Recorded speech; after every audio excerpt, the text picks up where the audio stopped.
in. We got friends inside.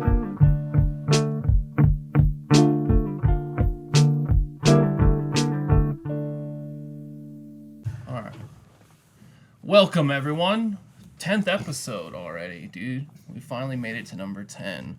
And we're glad to have our special guest on today, Christopher, a.k.a. Lil Tanner, a.k.a. Pisstopher, a.k.a. the Lord of Lineups. Sick-ass haircut. No, you want to know, John, you called me Pisstopher? yeah. No, that was me. No, that was John. So when I got into treatment, I kept having to get up out of class to go to the bathroom. I don't know if it was because I was coming off the meth. I don't know what it was, but I had to pee. Are you better now, though? Yeah, I'm better now. No, I feel you, because when I was coming off of this stuff, it like lands in your crotch, like all the detoxing, and you just sit there and you just have to take it. It's so irritating and uncomfortable. I don't like it. Yeah, I know how it was. But I've never laughed my ass off so hard, dude. At you, basically, in the van. Why? When we were going up to Jerome, we were coming back down, and they're like peeing the bottle. And Well, you're dude, just like, they told me guys, you're going too fast. Like, can you just slow down a little bit? Dude, they told me there was a rest stop. Oh yeah. I said I have to pee, and he said, I was all right, crying. well, there's a rest stop right up here. We'll stop. So I let it go, and like 10, 15 minutes later, I was like, dude, where is this rest stop? For like a half hour. I was like he's No, I was inside just proud of him that he actually did it. And we were on Jerome, so we were all swerving some shit. No, Pissed dude, all over I yourself. tried every which way, but there's I gotta couldn't be do tons it. of piss I in tried that to like seats in the lay half on the seat and like let it hang, because otherwise the stream was getting too pinched up. It just didn't work. I got bad stage fright. No, I was the same way. I got it from when I was at Disneyland when I was a kid, and they had a whole row of urinals, Yeah, right? yeah. And I picked like this one towards the end, and there was nobody in there. And then all of a sudden, this old man came up and looked at the stalls and came over, and it's got the urinal right next to me. Started pissing, and I was like, "But why did he have to What are pick you that doing?" one?" Yeah. And then from then on, I was so screwed. Like anytime I have to go to the piss, and they're like looking over your shoulder, like "Go pee." And they're looking in the mirror at your drangus, and you're Yeah. sitting there trying to piss. It would just lock up, no matter what. You're just like, "Come on, I can't believe it's taking so long. I wonder what they're thinking." Exactly. Like, I know I'm thinking, what is he thinking? Are we thinking about the same thing? And you know that other guy's thinking the same thing. He's like, what's going on? Or maybe not. Maybe It's I'm just weird. it's just a mind fuck, basically, when you go in there. Like It is. And then- people coming in behind and you if and you- stuff like that, and they're waiting behind you to go. If you can feel it's it, just like, if you know you got to go really bad, and you're in a situation where you're like, all right, I need to go right now, and then you whip it out, and for something happens in your brain for a millisecond, Yep. and it doesn't come out right away, and you're like, what's going on? How come it hasn't come out yet? And then you start. This is how troubled your mind is. No. Anyways, Chris, where are you from? I'm from Michigan. So you hung out with like Eminem and shit. Oh yeah. 8 Mile was pretty much my You must have Are a you lot of friends in serious? recovery. Were you No, that I'm serious just when you kidding. said that? I'm just kidding. 8 Mile That's on my everyone block. from Michigan. Like, if you live inside Michigan, no one would ever ask you that. But since I left Michigan, you'd be surprised how many people have been like, dude, Eminem's from Detroit. I'm like, okay. So you automatically hung out with him Yeah. because you lived there. Yeah, people like that with me with Vegas. They're like, so you grew up in a casino, right? Like you lived in a casino, and like so like when you're growing up, your sisters like they no offense, but they worked as strippers and stuff, Oh, right? cool. And so you grew up in the back of a strip club. Like, tell me about it. San sir. Diego, like surfer guy kind of thing. Yeah. Yeah. Okay. Yeah. You're a hunk and you hang loose. And yeah, the beach. whatever. Yeah, dude. I I know where guarantee you, cowboy you shredded. Yeah. Yeah, cowboy boots. It's 2020. No Stop. one's allowed to be a cowboy anymore. That's how it goes, dude. It's the year. We're in the future now, 2020, and there's still people walking around here with fucking cowboy Hey, hats. here's how I see it. If you're a cowboy, if you are a real cowboy, then respect on you. Anyone that's real, I respect, but there are too many fraud cowboys out there that buy the boots with the Spurs. Oh God, whatever. Boots are boots. It doesn't matter. It doesn't matter. I know, what but you're you're wearing. not a cowboy, so you shouldn't be wearing cowboy boots. How do you know I'm not a cowboy? I was born in Missouri. And he lives on a ranch. Yeah, we take it easy. We I was enjoy with, the finer things in life. So, how old are you, Chris? I'm 20. Ah, shit, dude. Call me daddy from now on. Yeah, Okay? Pap. No, here's the thing: is Happy. until people get to know me, like my age as of this far has been like one of my biggest setbacks. I wouldn't say Because- that. I look Because for you. unless people ask me, like if I have a conversation with someone, and then they'll like my age will come up, they'll be like, "Oh, like are you 25 or something like that?" And I'm like, "No, I'm 20." But if they hear that I'm 20 right out the gate, it's like discrediting. Yeah, but I had the honor to go through with you through the program, right? Yeah. And I looked up to some of the things that you said, like everything that you've said. You know, I listen to the younger people too, so it's a good thing. And I hope people out there like know that they can learn something from younger people as well. And Yeah. for you and your recovery, you know, you're one of the young ones that I have a feeling that will make it through, and that's why we want to hear your story. Yeah. So Yeah, of course, and vice versa. Like, there's too much. Like, the younger generation and the older generation are so polarized now that neither one listens or has respect for the other one. But if we both had respect for each other, like I have respect for you, then we can learn from you, because the younger generation is going to be the one to change and to make a better world, but they can't do it if we don't respect the elders. I think what the conflict is that, like, we were in your position and we're still kind of upset with that we didn't make the right choice. Like how we have our boy that's here in town that left. You know, we had our doubts, but we were hoping for the best. And then now he's back, relapsed instantly. And you see them and they're doing so great, and then all of a sudden you're like, man, you messed this up again. And then they're like, are you mad at me? I'm like, I'm not mad at you. I'm more like mad at myself, because I wish whatever we went through would have stuck. Whatever I was going through back then would have stuck, and I would have made the right decision. So we see the younger generation as ourselves, and we want to help. And we were hard headed, obviously, and that's why we're the age we are now and just getting into recovery. So I think it might be a little bit jealous of you guys, because you have so much, like, you can I wouldn't say I'm jealous, but I just hope that they get it like at a younger age, so that the older you get, the harder it's going to get. No matter what, it's going to screw you over in the end, no matter what. And you have to be a very strong person to go from nothing at an older age versus a younger age, because you have the world in your hands right now. How'd you get into to drugs? Is it like the typical alcohol weed deal, or was it like Yeah, the typical alcohol weed deal. Except here's something funny that might be a little bit different from the average person. Is I was smoking weed for probably over a year off and on before I touched alcohol or got drunk for the first time. So I was smoking in 6th grade, 5th grade summer. I'm sure it's not too weird for people out there, but everybody. No, Yeah. I mean, we were so programmed to think alcohol was like acceptable and you could just drink alcohol and no one will judge you, and that weed was a drug. I mean, we're just finding out now the actual facts about weed, that it's like, it is psychoactive, but it's not going to hurt you like alcohol. Yeah, and you know what? It won't hurt you, but the fact that it is psychoactive, it's portrayed in the media as this, oh, I'm going to smoke, I'm going to get the munchies, and I'm going to laugh my ass off, which is how it starts, which is good. There are good things, and there are people that actually benefit from smoking weed, a lot of older people. But the psychoactivity in weed, man, if you really do become a stoner for years, and all stoners will know what I'm talking about, like, your mind will start to play with you. There becomes a lot of illusions, a lot of, like, abstract theories that you hold on to that might not be real and aren't set in reality, and maybe it's like some type of psychosis that you exactly. And kids are getting into it so young these days, and it comes with such a good message, but I think there's a little bit of poison in there. So what age was the first time you used like weed? 5th grade that was summer. your- I was 12 or 13. And why? Like, what was the purpose? So this is why I'm an addict right here. I remember I was in PE, right? And I went to a small private school. And so I'm in PE, and we had a transfer from a public school come in.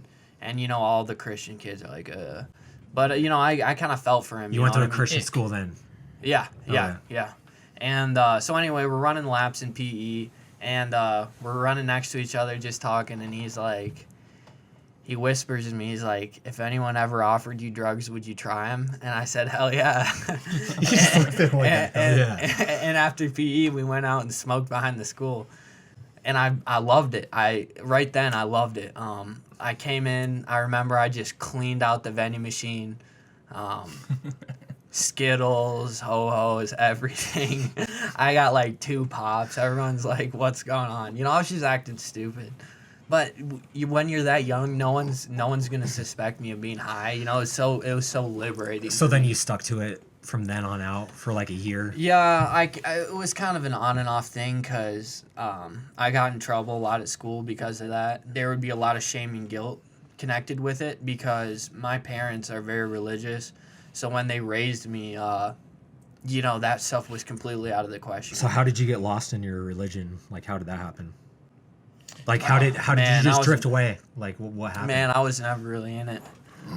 At all? Yeah. I remember, so I went to a Christian school, right? And my family growing up was so conservative that, like, I wasn't even allowed to listen to Christian music with, like, drums in it or an electric guitar in it. So that's how sheltered my family was, okay? And then my Christian school was a little bit more. But at a young age, like, say I'm in first grade and I like this song that I hear, and then I go home and my parents tell me, oh, that's bad.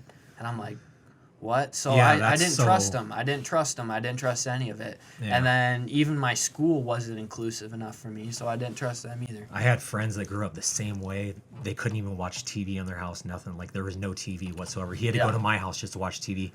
The entire family grew up, like, bad. Yeah, I mean, they always do. They worked itself out, but it's like you're sheltering your kid. You can either go 2 ways. You can either inherit it from your parents and just live it out and never find out who you truly are. Mm-hmm. But those people are never happy. You get glimpses. If you like take a crack at them, you can see like the chinks in their armor. If you know what I mean. Yeah. There's no right or wrong way to like raise somebody. Your parents make you afraid to actually like be yourself because you're a projection of them. Like you resemble like their upbringing for a kid. Like if you raised a kid right, why is he doing these things? Yeah, exactly. And so like when that happens, you have to actually like decide like, am I gonna cave? Am I gonna do my own thing? Is getting in trouble like worth it to be cool? Yeah. And when you what's raise more somebody, important than being cool? Like I thought about it, how I was raised. It's not your parents' fault or anything, but when you're raised, you want to raise your kid to let them be who they want to be, and it's not up to you how you're going to turn out or how I'm going to turn out.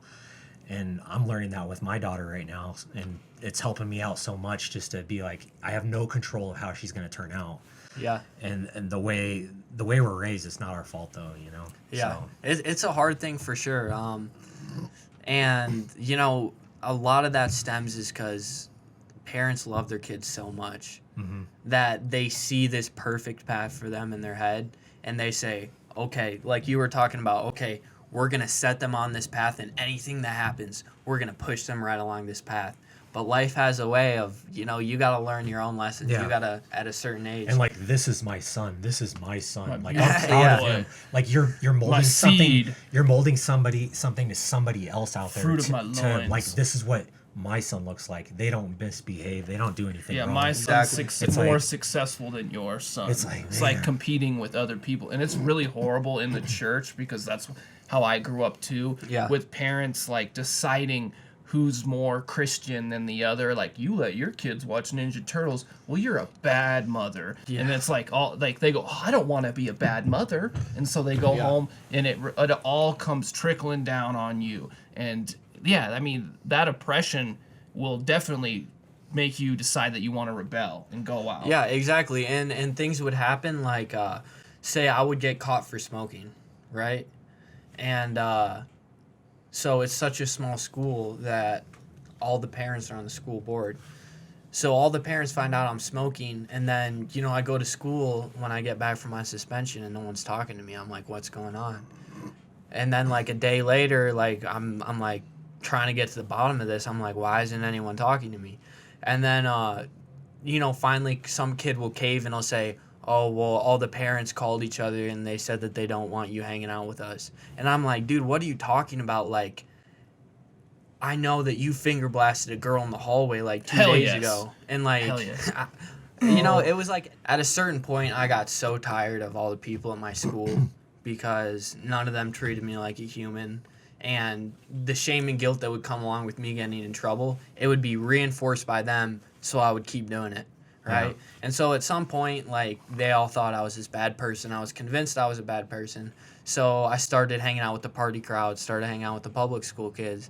And, but when I went there, I was the good kid from private school. So I always felt this need to prove myself in a situation like, no, I'm bad. Like, I knew I in my heart, I felt like I couldn't be attainable of good and the standards of good. So I was like, well, if I'm going to be bad, I'm going to be bad, you know? And now you're back in a good position with the kids that just because you're in the school. No, I don't talk to those kids. I'm just myself, you know? Everyone has their own journey, but, you know, I don't fit. I realize now that, you know, there's not some specific crowd that I need to fit into right now. Yeah, so you started partying with these kids from public school. Yep. Started drinking a lot. Was this like over the summer, during school year, everything? Everything, yeah. Doing cocaine, a lot of acid, shrooms, Molly, going to raves, going to the Continental, yeah. Like, when did meth or heroin or whatever you use, when did that come into play, and how did you react to it again? The same thing like weed? No. So, you know, there's huge gaps in between the story, but pretty much my drug use started getting worse and worse. You know, it's fun in high school, but once you graduate, you got pressure. Now you got a job. Whoa, oh no, I lost my job. You know, now I gotta do this. You know, things keep adding up, and you wondering, why am I still doing this? You know, you cross the line where you shouldn't have crossed, and you keep doing it, and so it gets more serious. And you start. Did you move out of your parents' house once you graduated? Yeah, I moved to Vail, Colorado as soon as I graduated. Okay. And I was just doing everything, man. You know, it was just like, it was a 24/7 party. You know, if I could find perks, anything, you know, anything anyone had, I would take it and have a good time. So did you start the meth use in Colorado, or did? So here's the deal. I ended up going to college, right? After I came back from Colorado, I was gonna study pre-PT. And so I already have this weird thing with people. Like, I don't trust people. I don't like people. And so I go to college, and I've already lived on my own. I've already taken care of myself. And suddenly I'm around these college kids, and it triggers me so hard back to the private school kids, because here's this kid from New York whose dad drives a Bentley and a Rolls Royce and sent his son to school, and he's never worked a day in his life. But he's all up on his high horse, and I could not stand it. And it drove me crazy. And really what it was is I didn't feel connected to those people. I felt less than. But I was more depressed than I've ever been when I was in college. So one weekend I drove back to Muskegon, which is my hometown. And there was this kid that I always used to buy cocaine with, or do cocaine with, and he was always selling cocaine. Sometimes I'd go on runs with him, and he's like, hey, I got something a little better than cocaine. And I was like, what is it? And he's like, it's meth. And I was like, okay, like, I not even a second thought, you know, like, let's give. If it's better. If it's better, why would you not? Let's give it a go. So where did it get out of control? So it was pretty much out of control from the start. So here's the deal: is if you don't know about meth, for the people that don't know about meth, so meth works different than like heroin. Say heroin is just as addictive, but meth works entirely different. So I think a lot of people know about the dopamine in your brain. Times 1,000. Yeah, so pretty much, like I remember someone explained it to me, or I watched a video where, like, say there's a natural range of things that you can do on Earth, like dopamine levels. The highest you can get on planet Earth sober is like 250. That's like if you're jumping out of a plane and having sex at the same time. Like, that's how high your dopamine's gonna go. Heroin puts you up to like 500. Cocaine puts you up to like 500 or 600, and meth puts you up to like 1200.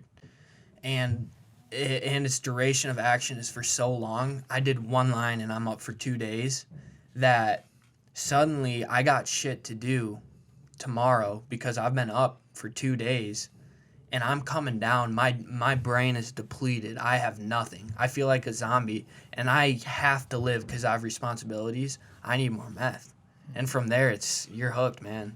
Yeah, let's not hype it up or anything like that, but there are so many positives like within it, but the negatives that follow with it are it's freaking awful. horrible. Oh, it's awful. just Yeah, beyond it's the belief. worst I cycle. still I believe you guys, and I want to say that like you're 100% right. But when I'm detoxing in jail off of heroin and benzos, and I talk to somebody else that's doing the cocaine or the meth, and I'm like, oh shit, and they're like, Well, I go, what are you detoxing off? Oh, meth. I'm like, well, how do you feel? Oh, I just had to catch up on sleep and eat, and I'm like, dude, what kind of? I will say that the psychological, it all has different. The psychological come-downs. damage that meth left me with was, yeah, man, it took me a long time to put my world back together. 9 months today, and I'm still like coming off. But like, heroin, no matter what, it's going to take a heroin year. is extremely physically addictive. I agree. I know I've never messed with meth because it's more of a downer, dude. It's just a different demon, you know. It's just different.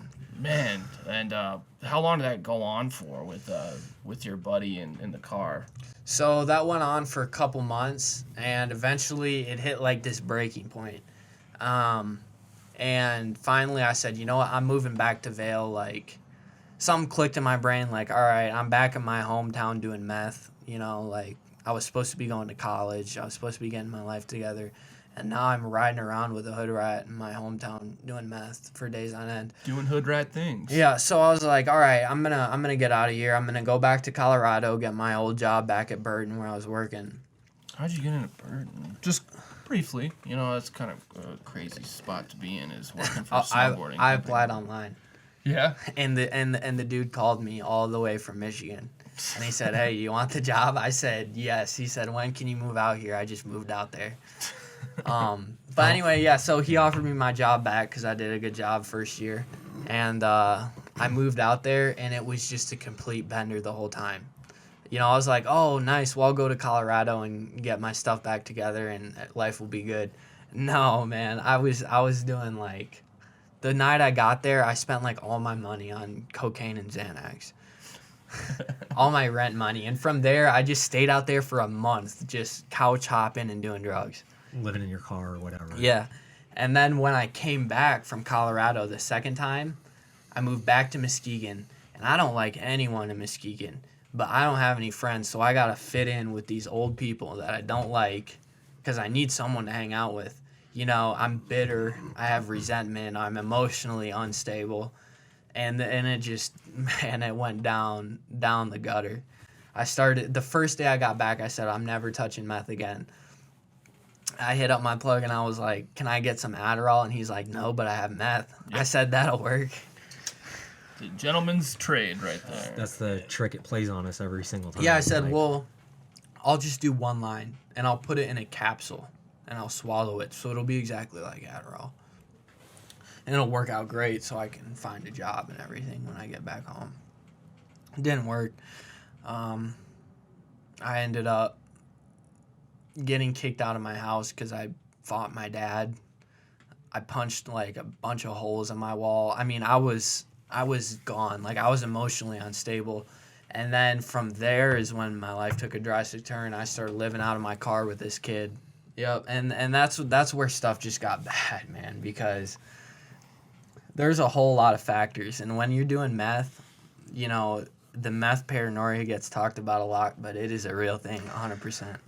Yeah, and to, like, it doesn't matter what story you have to tell or whatever, but when you're doing meth, you don't even know what's real and what's not. Like it plays tricks on you. So it's even to this day. Even when you get sober. Even to this day, you're thinking back, like, was that real? And it's almost like a game that you want to get back into. Yeah. It's that fucking. It's always calling for you. It just wants you to get back into it to say, like, is this real or is it not? And over time, you're gonna start getting more and more like messed up in your head.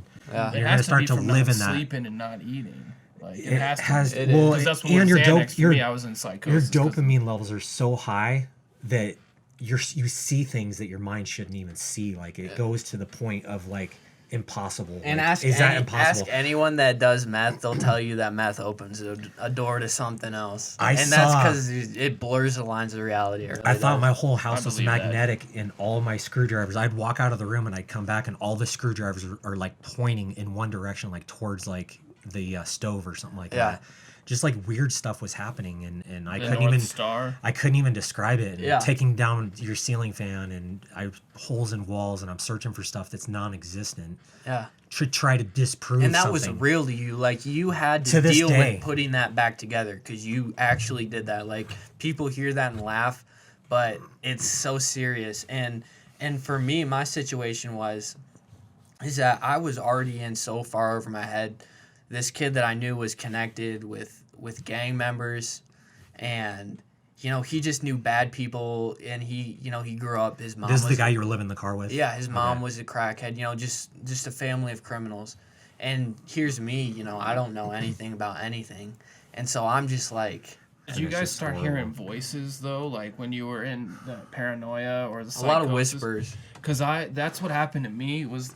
I'm sure it's similar, but it's so sad because as soon as you start going into that psychosis, all of a sudden every person that I was close to, or like all my family, my brother's family, my girlfriend's family, they all started degrading me on like a personal level from top to bottom and shredding me, and it was killing me inside. And you thought that somehow you got connected to some like giant hive mind, like you are, like you said, in a different reality. You somehow linked into this reality, and you are hearing what they're trying to tell you, and they're all in on it, and you just weren't the whole time. So you're just feeling stupid and ashamed. I remember I thought I saw guys with grass suits on top of the roof pointing down at me when I was in my apartment. And I was like, and my dog was in there, and I had to hide my dog in the closet. I put all these pillows around her, and like this was gonna do anything. And I put a white flag, like a white piece of paper up in the window, like I surrender. That's great. I've never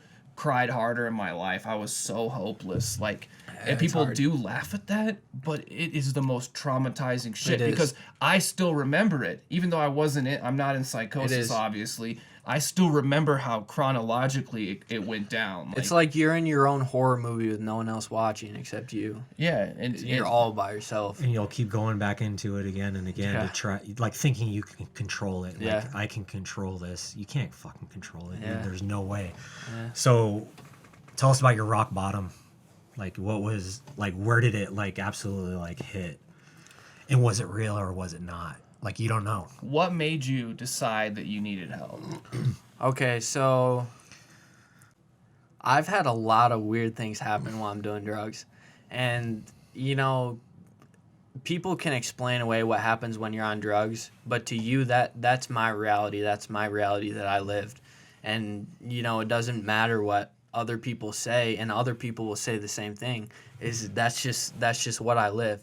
So twice actually, I had people ask me to sell my soul while I was on drugs, and it came about in a really weird way. The first time, it came through like a freestyle rap, and all of a sudden this kid's voice changes.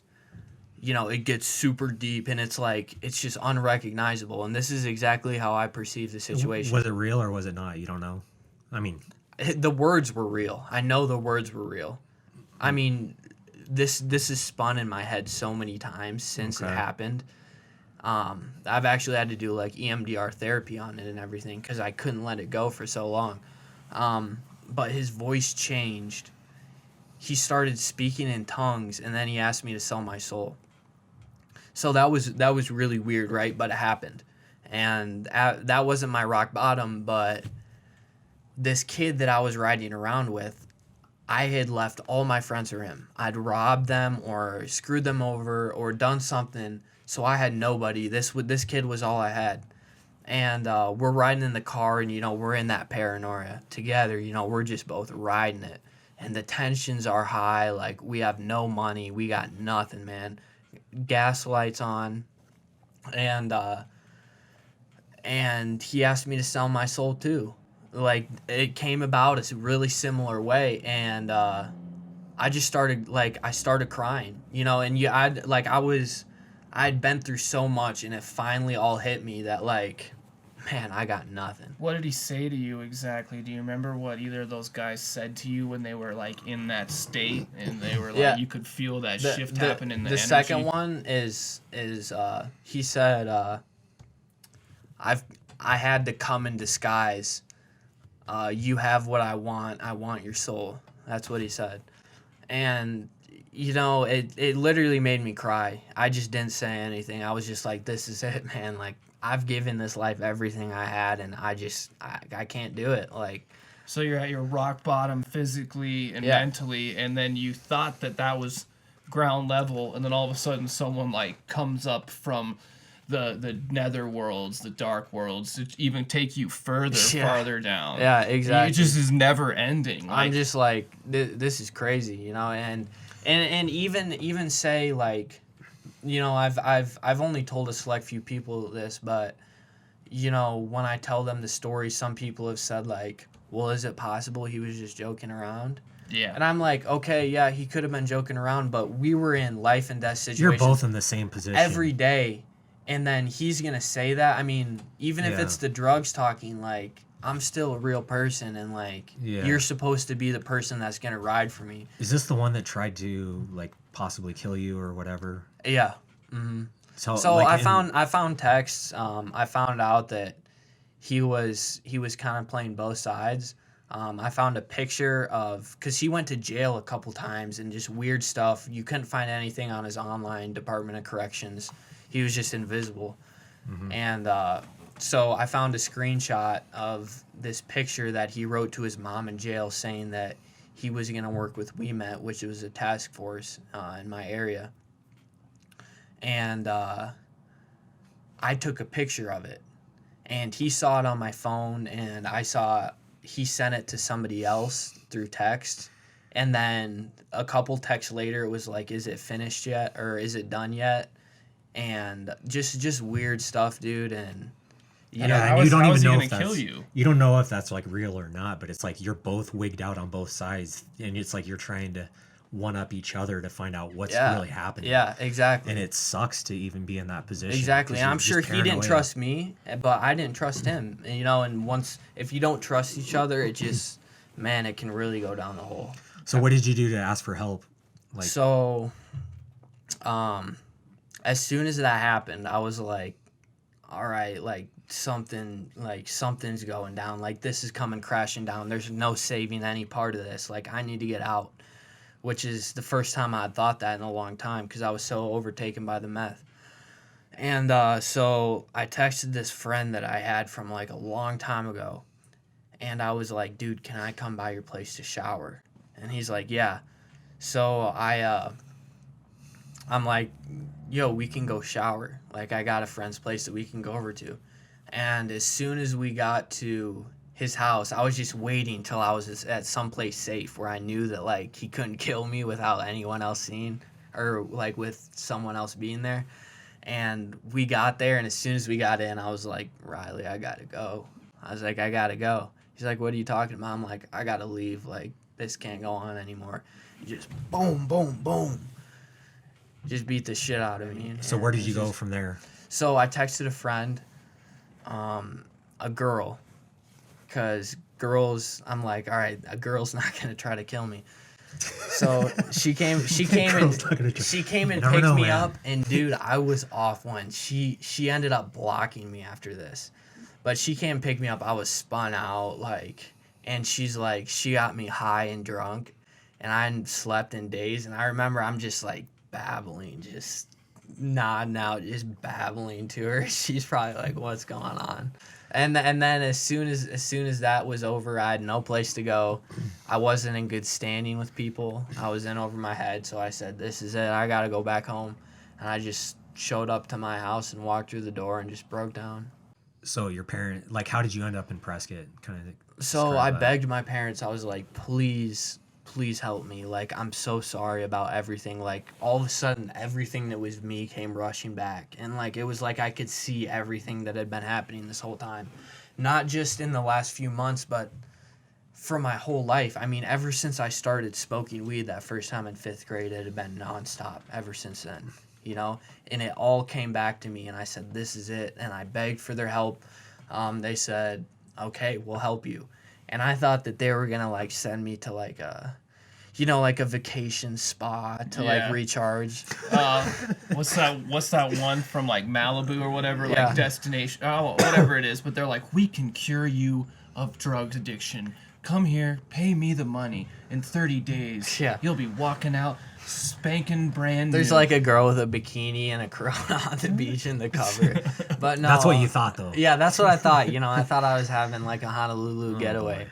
And I woke up and they're like, "So we found something really good for you." And I said, "Oh, really?" I was like, "Awesome." And my mom shows me the computer. She's like, "You just need to call the number." And this is the name of it: Michigan Best Drug Rehabilitation.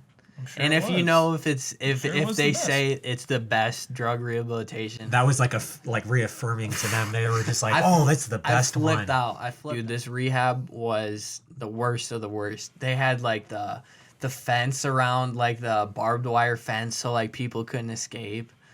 And everyone there was like court mandated, and no one actually wanted to be sober, and it was bad. It was Dude, bad. I went to one. Okay, I've been through a lot of treatment programs. I'm sure that was bad, but if you've seen the movie Holes, like, I actually went to one in this shithole town, Needles, California, and I think they named it Needles because they didn't know how to spell the word syringe because they were so fucking stupid. But anyways, it was out in the middle of the desert, dude, and this was like 120 degrees outside.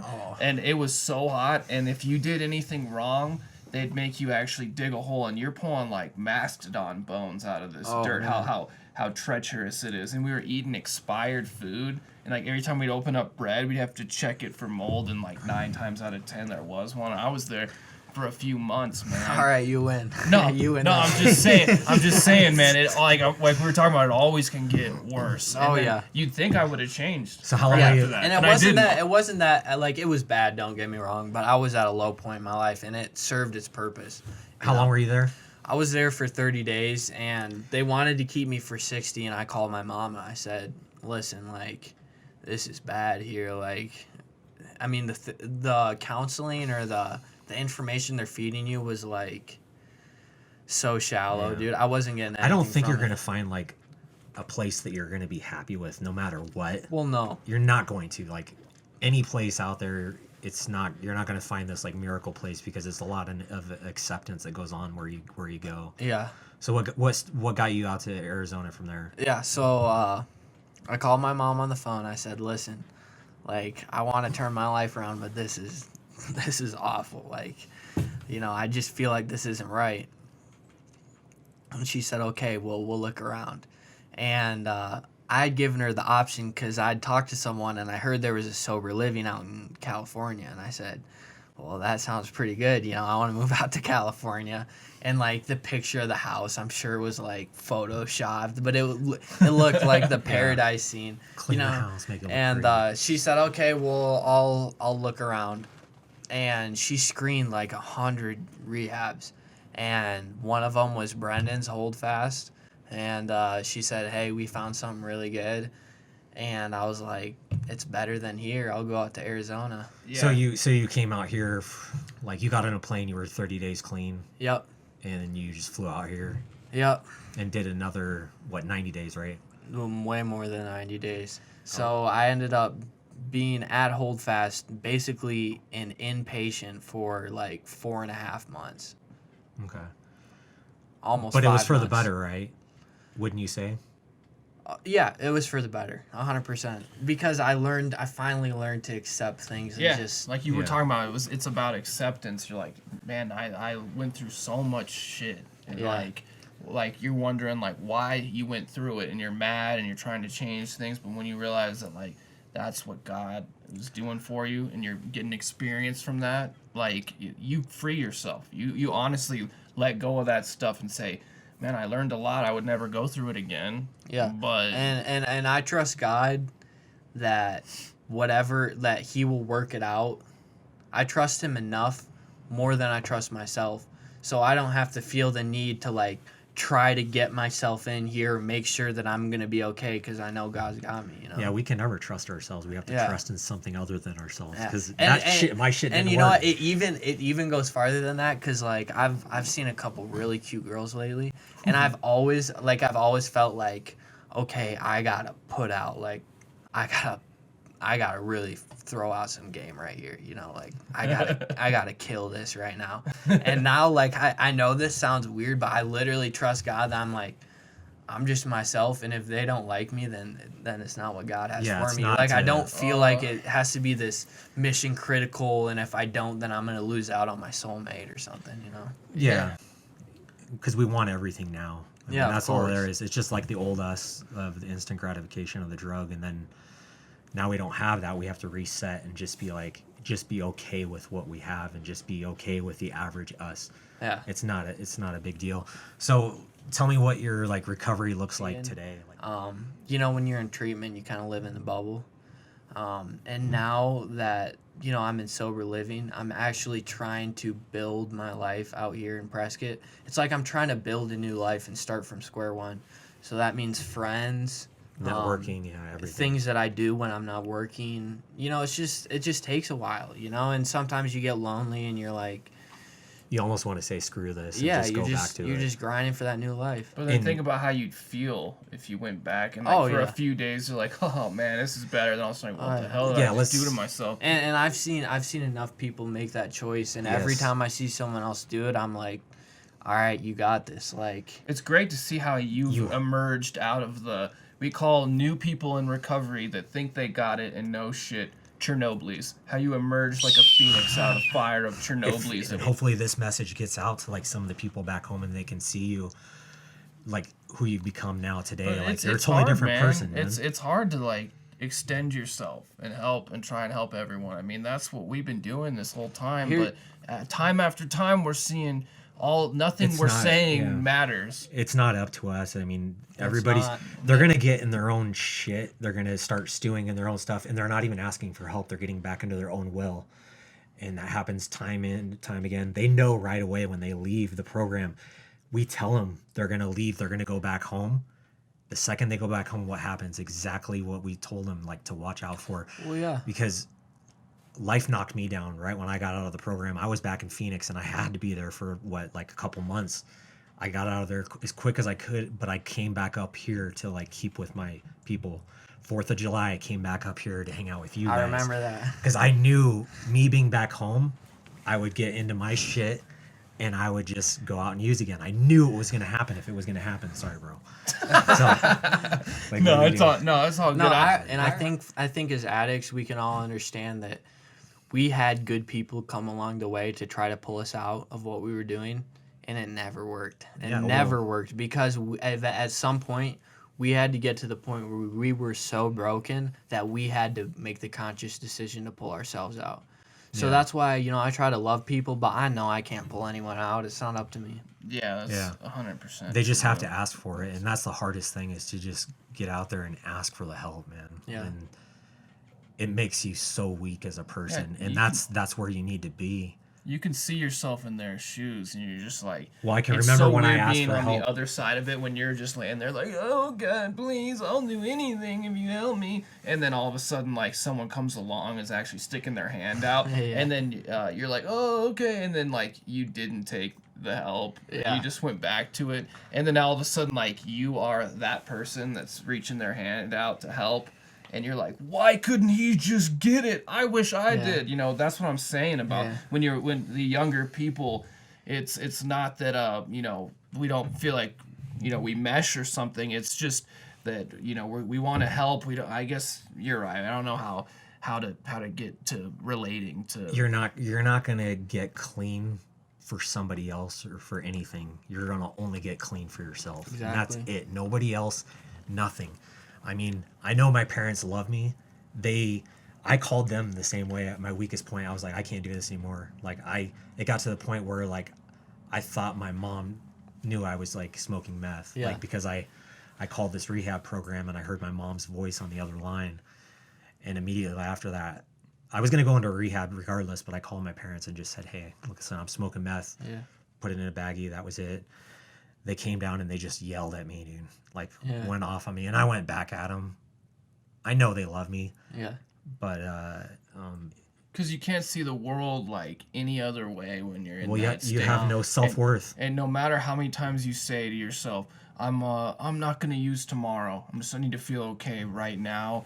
You don't have control over that. When people say like, oh, I'm just going to go out and I've been sober for 4 months, but I'm going to go get 2 fentanyl pills, smoke them, just 2, and I'm going to be good. Yeah. Like there needs to be a shift to where you need to say to yourself, I cannot use anymore. Like I cannot touch this stuff anymore. Otherwise it's going to send me back down that road into like that area where you know that you're going to need to get pulled out of. And when is it worth it to finally let go of that? Have you seen anybody out there, go out there and use successfully? We see the same result over and over and over, but yet we keep going back. Our minds want to go back to that drug to like what, disprove what? That we can be successful on it. No, it's freaking, it's a all lie. a stupid lie. Yes, every single bit of it. Yeah. And I just wish people knew what we go through and why like it keeps bringing us back in a way. Yeah. It's such a I think it's worth touching on what Kyle said, like when you're in it, you can't see outside of it. And I think it's just a testament to like there is so much more to life, but our view as humans is so limited that literally all we can see is what we're living. It's like we got blinders on. Because even now, like I can talk about what happened to me and what I went through, but I don't remember what it was really like. I don't fully grasp that feeling, you know? It's not healthy for us to even think back on it, but it's healthy for us to talk about it only in this setting. So you're always worried about the future. That's like anxiety. Like you're always, what's going to happen? I'm fearful. I don't know what's going to happen. Well, if you get anxious enough, then eventually you're going to start thinking about the past. And once you really dig into the past, you move to the back of your life. You're no longer living at the front of your life. You're at the back. You're not even living in your life. Yeah. And you get depressed. And it's just... And then it makes you want to use... It can happen to anyone. It makes you want to use... And it can happen today. It could happen tomorrow. Yep. It doesn't matter how many like years we're in your sobriety. That's why this drug can creep up on you, and it's depression, anxiety that kicks in that makes us want to go back to using. Jedi studies mindfulness was so important for me, was because you don't even realize you're drifting off in like to the past or you're projecting out into those things fearfully into the future. Like I never want it to happen to me again, so I'm gonna just stay anxious and focused and not grow, basically. But with mindfulness, as soon as you get to the point where you're doing okay in your mental health, you can just keep clicking back into like, okay, I'm here, present moment. So none of that stuff matters. Present moment, moment. Something that's starting. And you heal from that so much.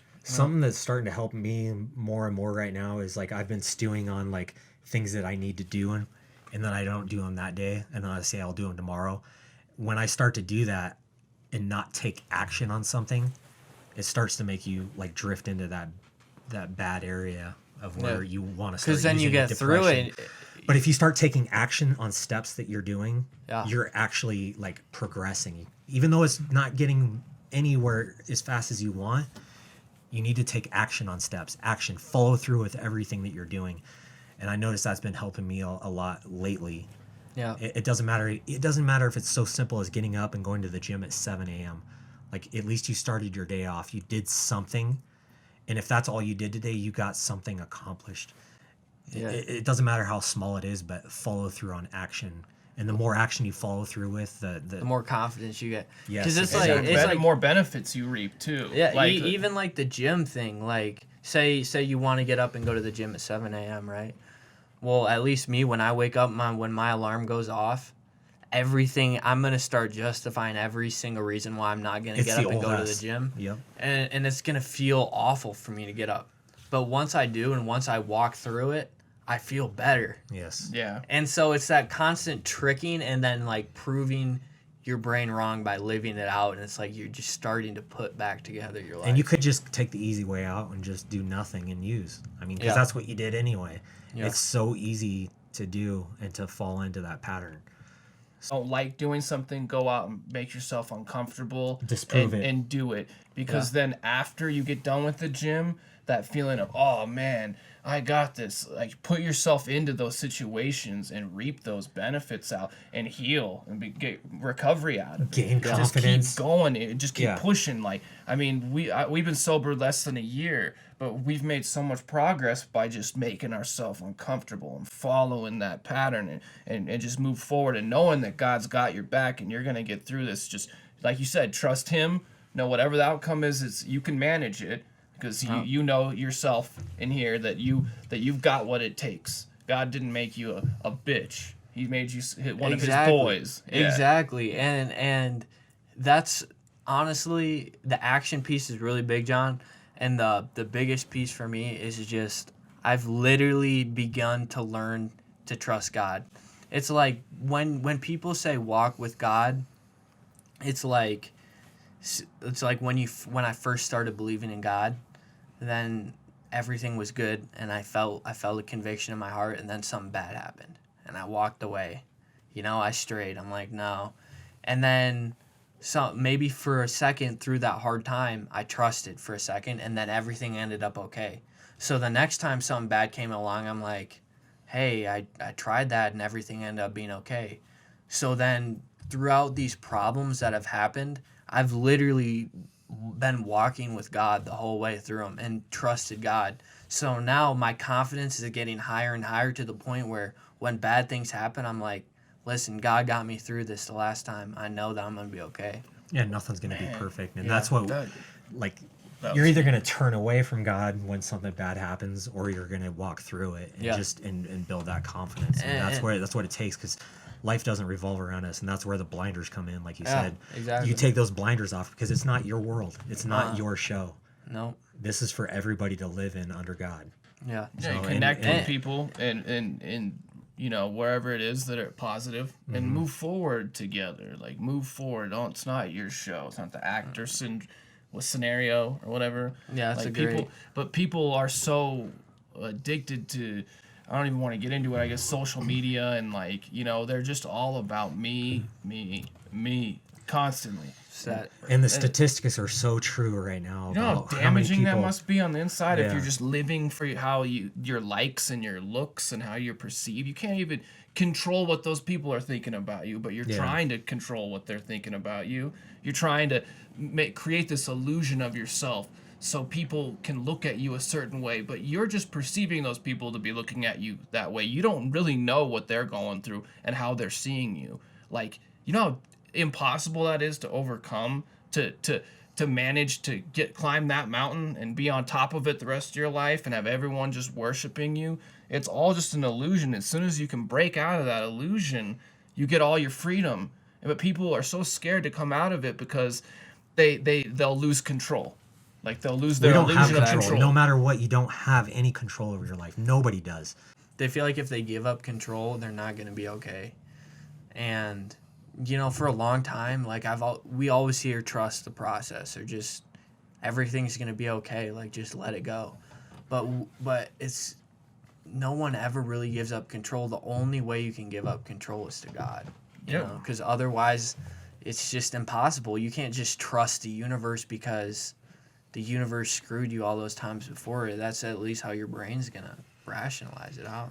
So just like the statistics, man, like of us going through the program, of seeing how many people actually made it, like we are pretty much like one of the 3 that actually has made it this far so far. I'm just happy that it's me finally, man. It took so long. It hurts so bad to see these statistics. It almost makes me feel like that I'm not gonna make it You know, doesn't it make you feel the same way in a sense And- of like and you're it- seeing so many people falling out right before you. Yeah. It makes me want to fight almost to be like, you know, I can beat this. Exactly. Because I want to be a statistic on the positive side so that I can help others out. And I want to stay in this. Like I want to help others out there. And that's why we do this. We don't do this for the views or anything like that. We do this to help people out because we don't know how to help people. I'm not that great of a talker to help somebody, but hopefully somebody can hear this message and know that it is possible that you can do it. I think the big thing is that when that change happens, you learn to respect that addiction like a nemesis. Like you know like what it can do to you now. Yeah. Versus just focusing on the good. That I'm gonna get high, you know, it's gonna be chill. You know how bad it gets, and you know that if you touch it again, you don't know if you're ever gonna get out of it. You don't know if you're ever gonna come out and put your life together again, like you have. So it's worth it the time you've accumulated and how things have built, and how you started a new life off here, and how things are starting to go really well for you. I mean, from seeing you from the beginning to now. 2 different people, and that is so amazing to see in recovery, man. And man, it's very inspiring. Even though, you know, the age thing is tough, dude. It's so cool to see someone in your spot get it. Like it's so cool, and not get it, but like I said, just learn to respect it, and you know, and trust in something bigger than yourself. Just enjoy it being young. That's all I can say. Yeah, it doesn't matter. I was the same way. You know, you're not gonna get. Over time, you're going to grow as a person, and you're going to get better and better. And we don't know everything. And I'm starting to get a grasp on this because I'll look at like myself when I was a kid or like in high school, and I'm like, cringe, you know. And then I'll look back at myself, but when I was in high school, I would think about myself in elementary school, and I'd be like, cringe. And then when I graduated high school, I was like, yeah, now I'm cool. Like, now I got it. And now I look at myself then, I'm like, cringe. So it's just like, at some point, you got to accept yourself and just live your life. Like, sometimes you just got to learn to shake hands with yourself. Yeah. You know how hard that is to do? Sometimes you just got to shake hands with yourself and say, okay, all right, God, this is how you made me. And, you know, I'm doing my best. But, anyways, guys, we're at an hour and about 13 minutes. Is there anything else you'd like to say? Final words? Or? Chris, well, it was good having you on the podcast. You know, I hope you can reach out, you know, other people with your recovery and where you've gotten today. I think you're doing great so far, and you've done an awesome job, man. Yeah, I really respect you. Yeah, we're both really proud of you, and it is so good to see out of all those fallen soldiers, you know, one guy still riding, and you know, you're on our team, dude. You're on the squad, and dude, you can help a lot of people from what God gave you with His grace and having the help that you got, and then just, you know, moving forward and building. And so, you do just definitely hang in there. I know you're actually a part of our Recov Hub crew now, because he helps out with the camera work. So he's here. He's going to be seeing a lot more of the stuff going on, but we'd like to have introduced you to the magic behind the camera. Well, anyways, guys, number 10 down. That was solid. Yeah. There was a ton of energy in that. Thanks for tuning in. If you have any questions, please email us at recovhubpodcast@gmail.com. And why do you look at me like that? Why are you looking at me like that? I thought you were going to do like the... Oh, no, I'm not, dude. Just let me do this over again, okay? Fuck. All right. Well, thanks for tuning in, guys. If you have any questions, feel free to email John and I or Catherine at recovhubpodcast@gmail.com. That's RECOV podcast@gmail.com. And thanks again, Chris. Yeah, no problem. Thank you for having me on. Awesome, I think bro. You're gonna be just fine. Thank you. All right. Wait, dude, you guys messed up. Oh, dude, again. All right.